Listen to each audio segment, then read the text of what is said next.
Assalamualaikum warahmatullahi wabarakatuh.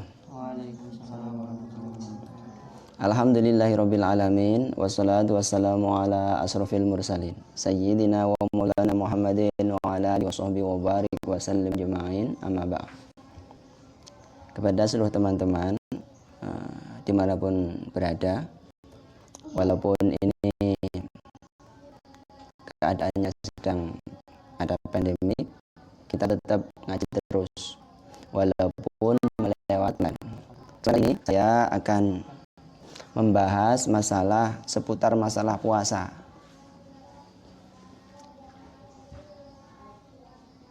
Kitab yang akan saya buat rujukan yaitu namanya Kitabus Syiyam.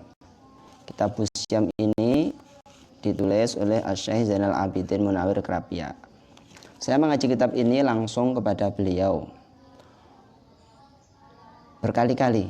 Jadi setiap Ramadan pasti saya mengaji kitab ini sekitar 5 kali, 5 tahun. Dan setiap tahun saya mengaji kitab ini. Dan ini saya anggap sangat penting karena bagi kita semuanya mungkin sudah terbiasa kita setiap tahun melaksanakan puasa, tarawih dan apa saja sunat di bulan Ramadan, tapi kadang kita belum membaca detail ataupun khusus tentang masalah puasa dan seputar masalah ibadah-ibadah di bulan Ramadan. Nah, ini nanti saya langsung pada inti dari kitab ini yaitu tentang masalah puasanya. Yang pertama, ini saya bacakan Arkanus Shaumi, yaitu rukunnya puasa. Rukun puasa itu cuma ada 2. Pertama adalah an-niyatu, niat. Nomor 2, tarkul muftirati, yaitu meninggalkan hal-hal yang membatalkan puasa. Nah, cuma niat sama meninggalkan hal-hal yang membatalkan puasa. Niat puasa ini berbeda dengan niat sholat yang lainnya. Karena niat puasa ini harus dilaksanakan sebelum terbit fajar ataupun sebelum masuk waktu sholat subuh. Nah, jadi malamnya sudah niat khusus untuk puasa Ramadan. Nah, alhamdulillah kita di mana-mana biasanya kalau habis tarawih langsung bersama-sama membaca niat. Nah, permasalahannya dalam keadaan yang sekarang ada wabah ini, maka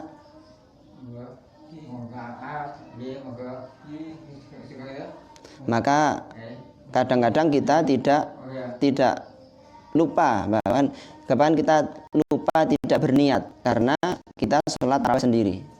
Nah, seperti itu. Makanya ini harus penting jadi kita pahami, walaupun kita tidak sholat tarawih berjamaah, kita tetap melakukan niat puasa pada malamnya.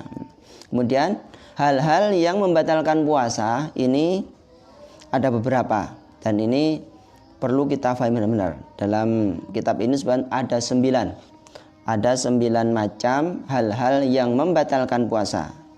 Yang pertama yaitu wusulu ainin ilal jaufi asolatan awarodon amdan, yaitu sampainya benda ke bagian dalam tubuh baik melalui lubang asli maupun lubang buatan yang dilakukan dengan sengaja. Jika pada seorang itu ada lubang yang asli buatan yang masuk ke dalam bagian dalam tubuh manusia, ke dalam lambung ataupun sampai kepada otak, maka orang itu ketika memasukkan sesuatu dengan sengaja atas persetujuan orang itu sendiri maka batal puasanya, baik itu untuk pengobatan ataupun tidak pengobatan, sama saja batalnya.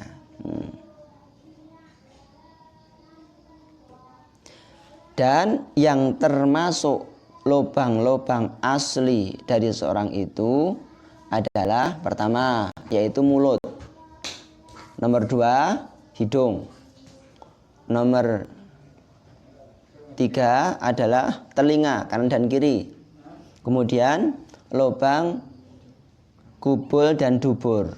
Ini lubang-lubang asli. Jadi perlu difahami, mata tidak termasuk dari lubang asli yang masuk ke bagian dalam tubuh manusia. Jadi kalau kita memakai celak umpamanya atau memakai tetes mata umpamanya, itu tidak membatalkan puasa. Karena setelah diteliti tidak ada saluran dari mata ke dalam bagian dalam tubuh, lambung ataupun otak. Nah, perlu difahami. Jadi kita boleh, umpamanya kita berkedip-kedip dalam air umpamanya, itu tidak membatalkan puasa. Ataupun memakai celak dan bahkan celaknya terasa ke dalam mata, itu tidak membatalkan puasa. Nah, ini selain itu yaitu mulut, hidung, telinga, kubul dan dubur. Nah, kita bahas yaitu dari mulai hidung. Hidung ini seluruh bagian moncong hidung ini termasuk bagian luar dari tubuh kita. Jadi bagian yang kelihatan, mungkin ketika kita lihat lubang hidung itu kelihatan, itu masih bagian luar. Jadi tidak batal kalau kita itu ngupil. Tidak batal. Perlu dipahami ya, ngupil itu tidak batal. Bagian dalamnya, batasnya adalah ini yang tidak kelihatan. Ketika dilihat tidak kelihatan sampai masuk sana. Contoh, orang itu mungkin lama tidak bersin ya. Yuk pengen bersin umpamanya. Dikili-kili sampai masuk ke dalam itu batal. Bisa batal karena sudah terlalu masuk ke dalam. Kemudian selanjutnya kubul dan dubur. Kubur dan dubur ini kita fahamkan adalah kemaluan kita, depan dan belakang. Ini yang wajib dibasuh ketika kita bersuci atau beristinja, itu adalah bagian luar. Paling mudahnya yaitu ketika seseorang itu berjongkok, maka bagian yang terlihat ketika berjongkok itu adalah bagian luar dan wajib dibasuh. Nah, itu bagian luar. Jadi kalau melebihi itu maka termasuk bagian dalam. Nah, permasalahannya ketika manusia atau seseorang itu mempunyai penyakit ambeien ataupun wasir, kemudian anusnya itu keluar, kemudian ketika dimasukkan pakai jari tangannya itu tidak batal, tidak termasuk dalam karena ketika di luar masih. Jadi seperti itu. Tapi kalau memasukkan obat ke dalam anus, dimasukkan obat itu batal puasanya. Nanti kalau mamanya belum jelas boleh ditanyakan di sesi kedua. Kemudian mulut. Nah, mulut mulut ini, seluruh bagian mulut ini adalah bagian luar dari tubuh kita. Sampai batas yaitu makhraj dari huruf H. Huruf H itu batasnya di titik huruf H itu. Nah, itu masuk ke dalam, termasuk bagian dalam.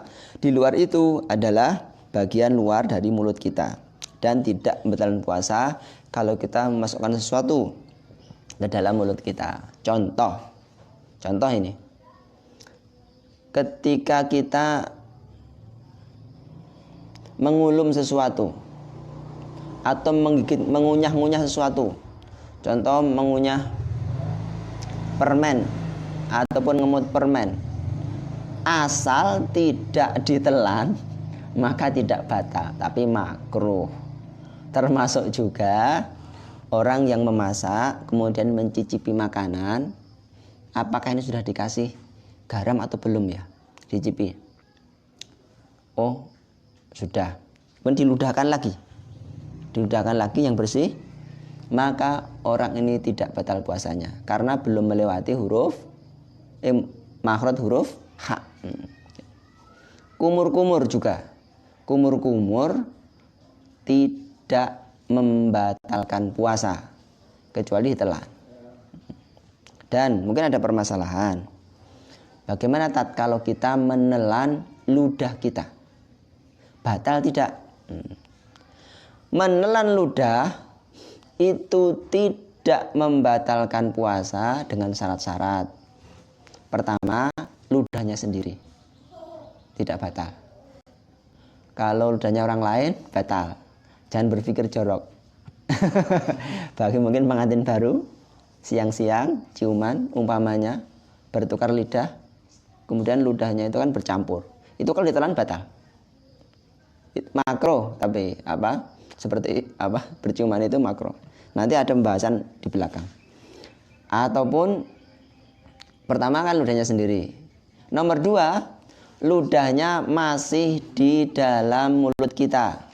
Jadi umpamanya kalian iseng, ludahnya dikeluarkan, dipakai gelas umpamanya, kemudian kita minum lagi, itu batal puasanya. Syaratnya seperti itu.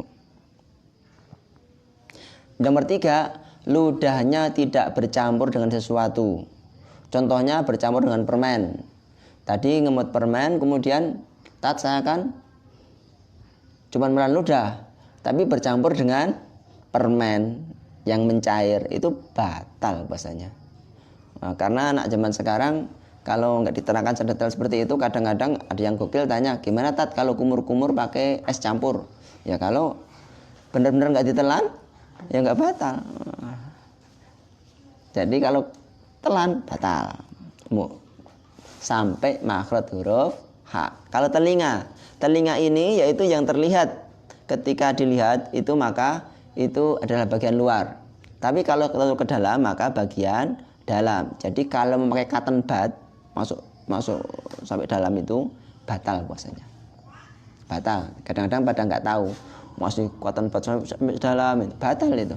Karena sudah tidak kelihatan bagian luar. Kalau cuma gatal jadi gini-gini kan, itu nggak batal. Kemudian kita lanjutkan. Nomor 2 itu nomor 1 tadi, masuknya sesuatu ke dalam tubuh. Nomor 2 yaitu mengeluarkan mani dengan cara bersentuhan dan sengaja. Ini kalau cowok-cowok paham, karena yang mengeluarkan mani itu pasti karena cowok. Dan perlu dipahami, mani seseorang itu tidak akan bisa keluar dalam keadaan terjaga, maksudnya tidak tidur, itu kalau tanpa sentuhan, tidak akan bisa keluar kalau tanpa sentuhan. Jadi maaf, setegang-tegangnya seseorang umpamanya sehorny-hornynya seseorang laki-laki ya, itu kalau tanpa sentuhan tidak akan keluar air maninya, kecuali dia itu tidur dan bermimpi. Kalau ihtilam, mimpi, itu enggak, dengan sentuhan pun bisa keluar. Tapi kalau keadaan terjaga enggak tidur, maka tidak akan keluar. Kalau enggak percaya coba saja. Iya, benar ini. Ya kalau fikih ya seperti ini. Fikih itu harus sampaikan batasannya. Kemudian nomor 3 yaitu jima dengan sengaja sekalipun tidak keluar mani. Kalau sudah bertemu dua alat kelamin, kalau kebanyakan belum menikah ya bayangkan dulu. Nanti dipraktekkan ketika prakteknya kalau sudah menikah. Itu kalau sampai bersentuhan antara dua kemaluan maka batal puasanya, walaupun nggak keluar maninya, walaupun belum sampai keluar tetap batal. Tapi dan ini dengan sengaja. Tapi ya saya pikir masa orang berhubungan seksual tidak sengaja, ya pasti sengajalah, pasti sengaja. Kemudian nomor 4 yaitu menyengaja muntah. Menyengaja muntah ini batal. Contoh ketika kita agak mual-mual kemudian kita hua itu menyengaja itu. termasuk menyengaja itu maka batal puasanya. Tapi seandainya tidak, istilahnya kita muntah sendiri, sudah ditahan-tahan muntah sendiri, itu maka nggak batal puasanya. Nah seperti itu. Dan ini syarat dari nomor 1 sampai nomor 4 tadi itu yang membatalkan puasa adalah seorang itu melakukannya adalah dalam keadaan sudah mengetahui kalau itu membatalkan puasa. Jadi kalian, kita yang sudah mengaji ini, nanti kalau melakukan yang nomor 1 sampai 4 ini berarti batal. Tapi bagi orang-orang yang mungkin karena baru masuk Islam, dia belum tahu fikih sama sekali, maka tidak batal ketika melakukan itu. Nomor 2, dengan sengaja dan kehendak sendiri. Kalau dipaksa tidak. Atau karena orang itu lupa. Nah, kalau lupa tidak batal. Contoh, hari pertama masih awal-awal Ramadan, kita masih biasa makan siang. Kemudian kita pulang di rumah ternyata langsung ambil air, minum atau makan. Nah, seperti itu berarti kan dia lupa kalau sedang berpuasa, maka tidak batal, dan itu rezeki. Permasalahannya namanya ada sebab pada permasalahannya. Itu ketika kita makan, pomanya, kemudian tengah-tengahnya makan, kita makan kepedesan.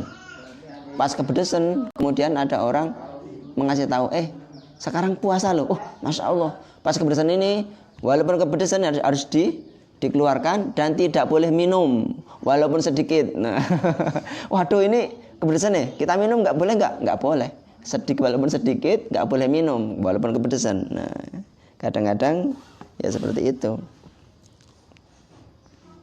Kemudian selanjutnya adalah nomor 5, yaitu al-haidu wan nifasu wal wiladatu. Khusus perempuan ini, yaitu haid, nifas dan melahirkan.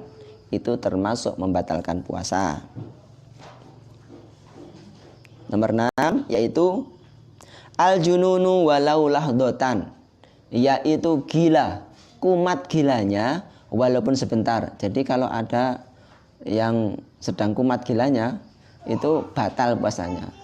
Dan termasuk orang yang tidak wajib puasa dan tidak wajib itu adalah orang yang gila. Ya, kalau pengen khusnudan sama orang-orang yang tidak puasa itu mungkin sedang gila. Sedang kumat gilanya, tetap nggak puasa. Islam sehat, nggak puasa, mungkin sedang gila. Nah, kalau gila nggak apa-apa, orang gila. Al jununu walau lahdotan, walaupun sebentar. Kemudian lanjutnya adalah al-igma'u jami'an nahari, yaitu ayan. Ketika orang punya penyakit ayan yang dia itu kumat ayannya sepanjang siang, sepanjang hari maksudnya, maka orang itu tidak dianggap berpuasa, batal puasanya, walaupun dia tidak makan minum sampai sore, dari pagi sampai sore. Termasuk juga adalah mabuk, asyukru jami'an nahari, orang itu mabuk dari pagi sampai sore. Contoh ya umpamanya minum obat dari pagi sebelum masuk masuk sholat subuh, itu minum obat, mabuk dia, istilahnya nggak sadar, itu sampai sore walaupun dia tidak makan, tidak minum, tidak dianggap berpuasa. Nomor 9 terakhir, yaitu naudzubillah ini, yaitu ar-ridatu, murtad. Murtad ini maka tentu saja batal puasanya. Nah, tentang masalah batal puasa ini kita harus paham benar, jangan sampai tidak. Nah, ini nanti kalau ada pertanyaan silakan ditanyakan. Nah, ini sudah berapa menit? Kurang berapa menit? 20 menit tadi. Untuk sesi ini, untuk sesi materi. Masih 20 menit. 15 menit. Oh ya. Oh gitu. Ya, siap. Kemudian kita lanjutkan, yaitu mubihatul fitri, yaitu orang yang diperbolehkan tidak berpuasa. orang Islam sehat itu orang Islam yang boleh tidak berpuasa Ramadan itu ada beberapa. Satu adalah maradun mudirrun yubihut tayamum, yaitu orang yang sakit sampai membahayakan. Batasnya yaitu sampai membolehkan dia itu bertayamum ketika sholat. Seperti orang yang mengkhawatirkan terlambatnya kesembuhannya karena sebab puasa. Contoh, orang itu sakit harus minum obat pagi, siang, sore oleh dokter. Siang dia makan karena harus minum obat itu nggak apa-apa. Berarti dia boleh tidak berpuasa pada hari itu. Seperti itu. Atau orang sakit gigi. Sakit gigi yang sakit sekali. Dia sudah nggak kuat ya. Waduh, ini saya harus minum obat ini. Maka orang ini boleh membatalkan puasanya. Tidak perlu puasa. Jadi minum obat.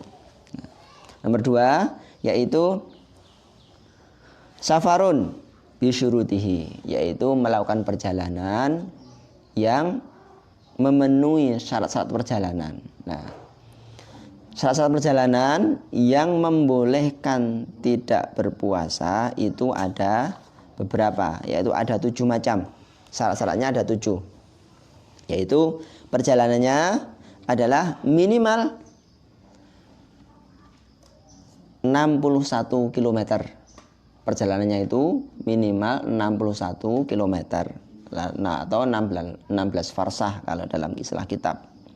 Kemudian memulai perjalanannya sejak malam hari.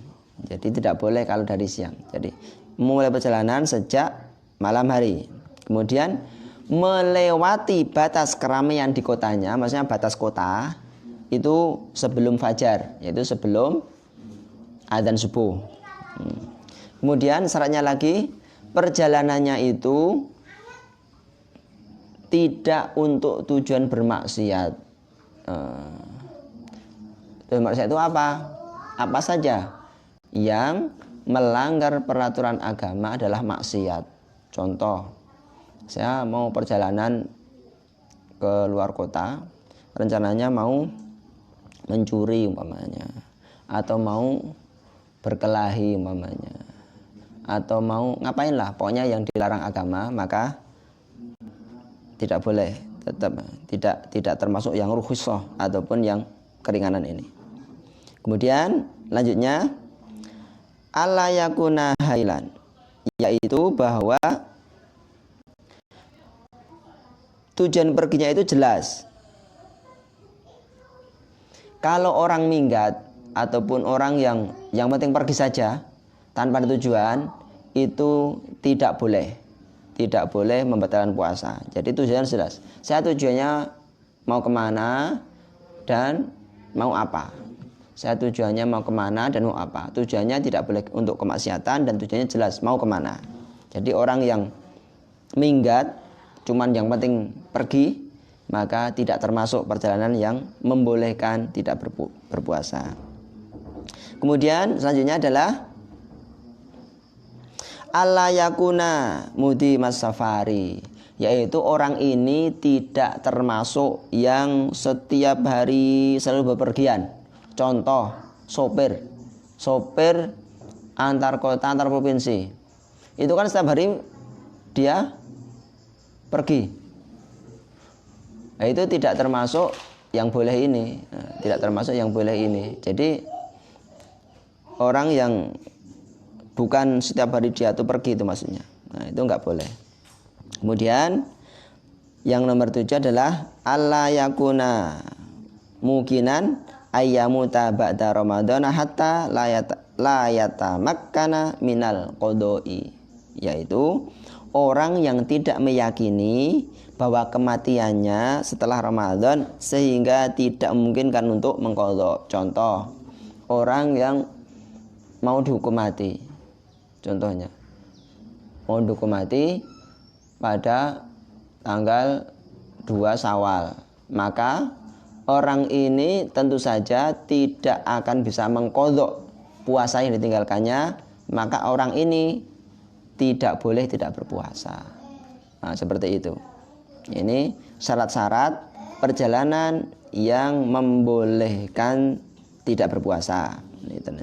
Kemudian yang nomor 3, yang membolehkan berpuasa, yang membolehkan tidak berpuasa, adalah khawatir rusaknya anggota tubuh dengan sebab berpuasa, sekalipun orang itu sehat. Contoh, para pekerja berat, dia ini kalau berpuasa maka menjadi itu sakit. Maka pekerja berat ini boleh membatalkan puasa, boleh tidak berpuasa di hari itu.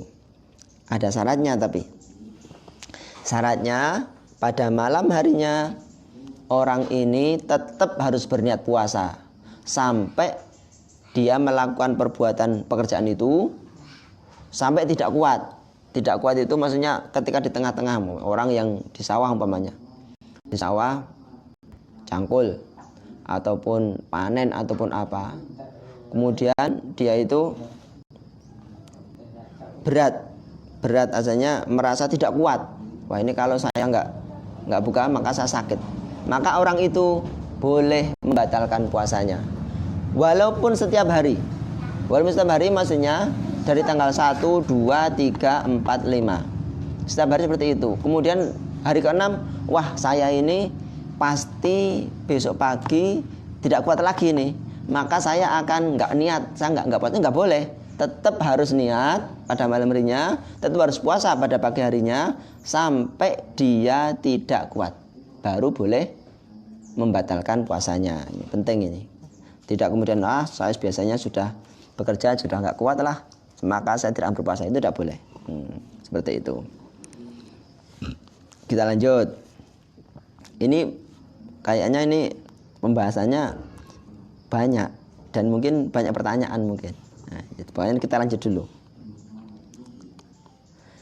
Yaitu wujubul qadha'i ma wujudil imsaki, yaitu orang yang tidak berpuasa itu wajib mengqadha.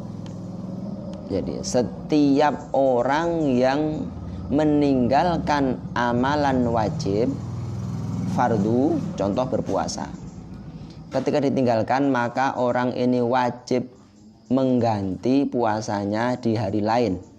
Nah, ini perlu kita pahami. Dan ini yang disertai dengan wajib imsak. Orang ini tidak dianggap puasa, makanya batal puasanya, dan wajib menahan diri tidak makan dan minum dan hal-hal yang bukan puasa tadi. Pertama, yaitu orang yang sengaja tidak puasa tanpa izin. Memang nggak niat, dia nggak puasa. Ini sebenarnya dia itu masih punya kewajiban untuk menahan diri dari tidak makan dan minum. Kalau makan minum berarti dosa. Nah itu. Walaupun dia tidak berpuasa, karena memang dia tidak puasa, ini dosa. Dan orang ini wajib qadha. Nanti di akhirnya tetap wajib qadha. Nomor 2, orang yang meninggalkan niat pada malam hari. Contoh orang itu tadi malam lupa tidak niat. Sampai karena habis isya dia lupa belum tarawih, biasanya niatnya itu setelah tarawih biasanya. Sampai tidur bangun-bangun sudah masuk subuh, belum niat. Maka orang ini sepanjang hari itu tidak boleh makan dan minum, tidak boleh berjima dengan yang lainnya yang batal puasa, tapi puasanya tidak kanggu, tidak sah. Dan orang ini tidak boleh makan dan minum, dan besok kalau setelah Syawal orang ini wajib mengganti puasanya yang ditinggalkan tadi. Kemudian ini orang yang makan sahur. Orang yang makan sahur karena dia masih menduga ini masih malam, kok masih sepi ya. Kemudian orang ini masih makan sahur. Ternyata dia lihat jam itu, jamnya ternyata rendet. Jamnya ternyata rendet rusak. Dikiranya masih belum waktu sholat. Ketika dia keluar dari kamarnya sudah terang benderang. Ternyata sudah dari tadi masuk. Nah, ini orang ini puasanya tidak sah. Orang ini puasanya tidak sah karena menduga masih malam padahal sudah terbit fajar. Ini puasanya tidak sah ini. Dan besok harus mengqadha. Dan sepanjang hari itu dia harus menahan diri tidak makan dan minum. Seperti orang berpuasa maksudnya. Tapi puasanya tidak sah. Kemudian nomor 4 adalah orang yang berbuka puasa karena menduga sudah masuk maghrib, sudah terlima matahari ya. Ternyata dugaannya salah. Contohnya kita sedang duduk gini atau sedang tidur. Sebelum tidur kita sudah menyiapkan es campur, jajan-jajan. Kita bangun, ternyata temannya samping kamar itu nyetel adzan cuman adzan atau sedang latihan adzan itu loh. Allahu Akbar, Allahu Akbar. Wah, sudah buka ini. Kemudian dia minum. Padahal belum. Wah, ini orang ini batal puasanya. Nah, orang ini batal. Jadi, orang yang berbuka puasa man aftara dzannal huruba fabana khilafuhu, yaitu orang yang menduga bahwa ini sudah huruf, sudah terbenam matahari, padahal ternyata dia itu salah, ternyata belum. Ini orang ini batal puasanya. Makanya harus benar-benar yakin ini adzan beneran atau adzan latihan. Kalau di luar sih pada nggak latihan. Kalau di pondok mamanya anak-anak pada latihan adzan sore-sore, kita bangun tidur, kayaknya kok sudah gelap sekali ini. Dengar adzan, temannya ternyata lagi latihan adzan. Tekan hayya 'alas shalah. Yuk harus ngobrol-ngobrol. Loh, kok nggak selesai? Baru latihan. Seperti itu. Ini puasanya batal. Ternyata masih jam 5. Ini jam 5 sampai adzan itu orang ini tidak boleh kemudian, ini sudah batal, saya tak makan saja. Tidak boleh. Harus menahan sampai nanti benar-benar sudah adzan. Tapi puasanya mengganti besok di lain waktu. Kemudian orang yang berkumur-kumur atau menghisap air ketika berwudu sampai tertelan. Ini batal puasanya. Berkumur-kumur, tapi kan tertelan tak? Iya. Ini disebutkan bahwa jelas ini bahwa berkumur-kumur atau menghisap air sampai masuk sampai tertelan itu batal puasanya. Yuk nomor 6 ini untuk tahun ini tidak ada. Kalau tahun-tahun yang lain ada nomor 6 ini, khusus nomor 6 ini, yaitu orang yang tidak berpuasa pada tanggal 30 Sya'ban, yaitu Yaumus Syak. Itu kan dia masih mengira kalau ini jarang terjadi ini.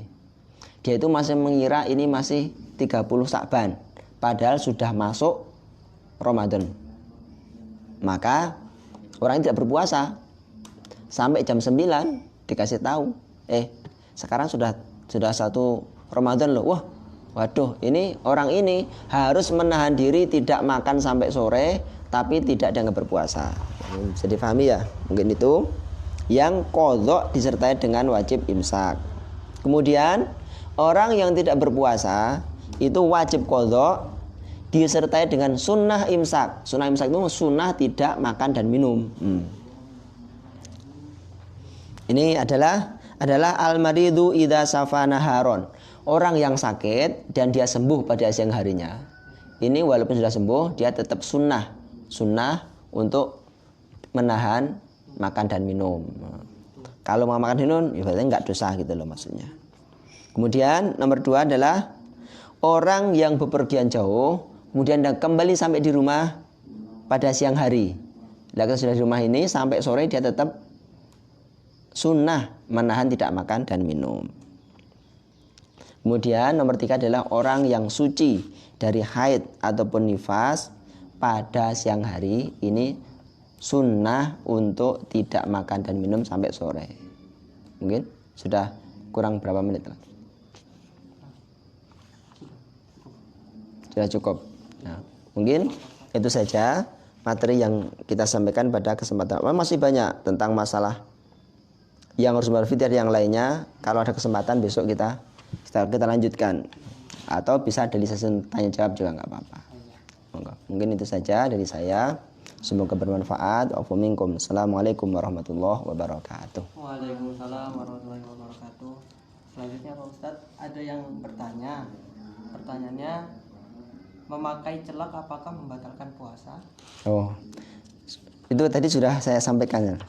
Hal-hal yang membatalkan puasa yaitu masuk ke dalam mana? Mungkin yang bertanya tadi apa namanya? Belum. Oh ya, belum ya. Ini bahwa memakai celak tidak membatalkan puasa, termasuk memakai tetes mata tidak membatalkan puasa karena mata tidak ada sambungannya ke dalam bagian tubuh, bagian lambung ataupun otak. Disebutkan dari sini bahkan khusus ini. Wala yadurrul iktihalu awil inhimasu fil ma'i wa in wujida atharuhu bi batinil ain, yaitu boleh seseorang itu memakai celak atau menyelam ke dalam air sekalipun bekas celaknya ini terasa ke dalam bagian dalam mata. Contoh, kalau celak yang memakai serbuk itu terasa ganjel dalam bagian mata, itu tetap tidak membatalkan puasa. Jelas ini di sini sudah disebutkan. Jadi nggak apa-apa tentang masalah celak. Ada lagi pertanyaan? Ada lagi Pak Ustadz. Pertanyaan kedua, saat puasa lebih baik berkumur, menghirup air di hidung dan membasuh kedua telinga, atau lebih baik tidak perlu melakukan sunnah wudhu? Kalau seperti sunnah wudhu itu berkumur, tetap berkumur. Tetap berkumur. Bahkan siwak itu masih disunahkan sampai batas sebelum tergelincir matahari, sebelum zuhur itu masih sunnah berkumur-kumur. Kemudian bahkan gosok gigi bersiwak masih sunnah. Tapi seperti gosok gigi ini, kalau sudah melewati zuhur maka hukumnya makruh, karena bau mulut orang yang berpuasa setelah tergelincir bukan karena sisa makanan, tapi memang dari dalam lambung, gas yang keluar itu. Jadi tetap ada lagi? Ada lagi Pak Ustadz. Pertanyaan ketiga, ada seseorang yang terkena sakit usus buntu dan sudah agak parah. Oleh karena itu dokter tidak mengizinkan.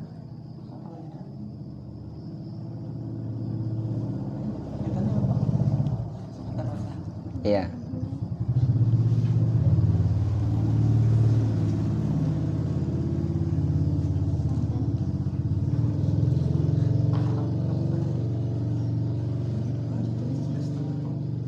Lanjutan aja nih Pak Ustadz. Iya, lanjutkan dulu.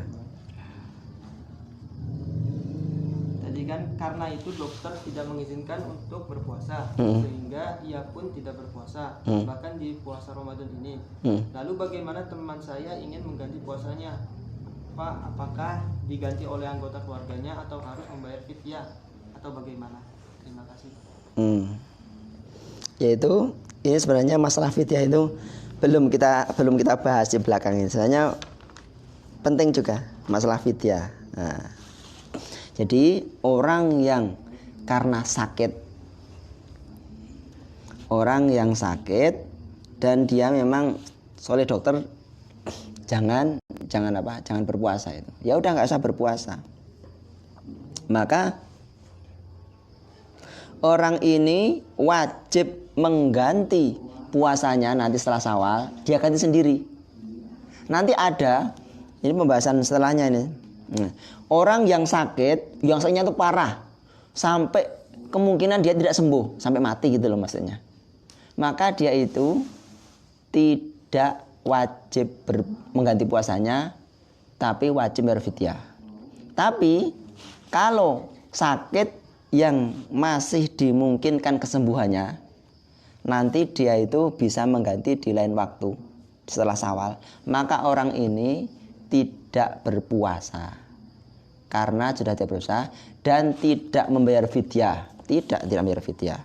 Tapi dia wajib mengqadha puasanya setelah Syawal nanti. Nah, seperti itu. Bisa dipahami atau benar? Jadi teman-teman ini walaupun sepanjang Ramadan ini tidak berpuasa, tapi kan masih ada kemungkinan dia itu sehat lagi. Maka dia itu cuman kewajiban mengganti mengqadha puasanya nanti setelah Syawal, itu aja. Kalau sudah sembuh maksudnya, kalau sembuh. Sudah? Paham? Ini ada pertanyaan lagi tuh. Kalau seandainya ada orang yang sebulan full itu nggak puasa dikarenakan pekerjaan berat dan memang nggak ada niat puasa gitu karena pekerjaan tadi, itu gimana? Dia memang sudah tidak niat. Memang dia itu memang niatnya pengen melanggar karena pekerjaannya tadi, karena dia udah ada suatu uzur. Nah, itu kan syaratnya tadi. Yang pekerjaan berat tadi itu harus niat pada malam hari, kemudian dia itu harus berpuasa sampai batas dia itu tidak kuat.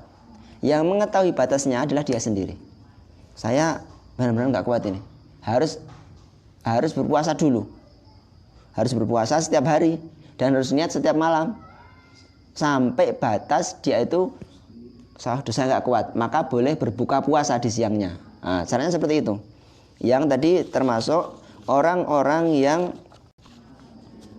boleh tidak berpuasa adalah nomor 3 tadi, yaitu khawatir rusaknya anggota badan dengan berpuasa. Sekali sebab itu khawatir kalau dia bekerja berat maka dia akan sakit.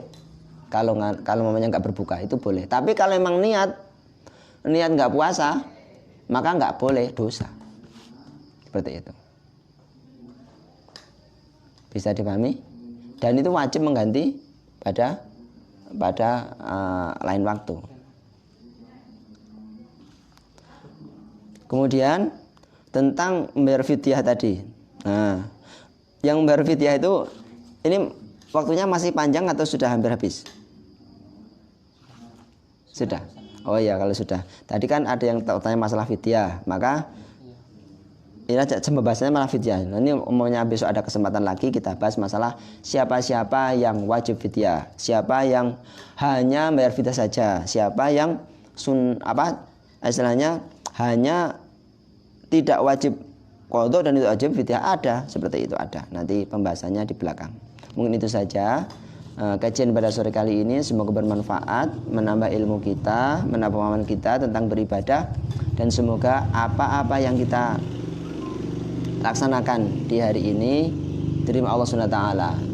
Ibadah kita, puasa kita, sholat kita, tarawih kita, taklim kita, ini semuanya diterima Allah SWT, dan kita termasuk orang-orang yang dibebaskan dari api neraka, itqum minan nar. Seperti itu. Mungkin saja di saya wa minkum. Assalamualaikum warahmatullahi wabarakatuh.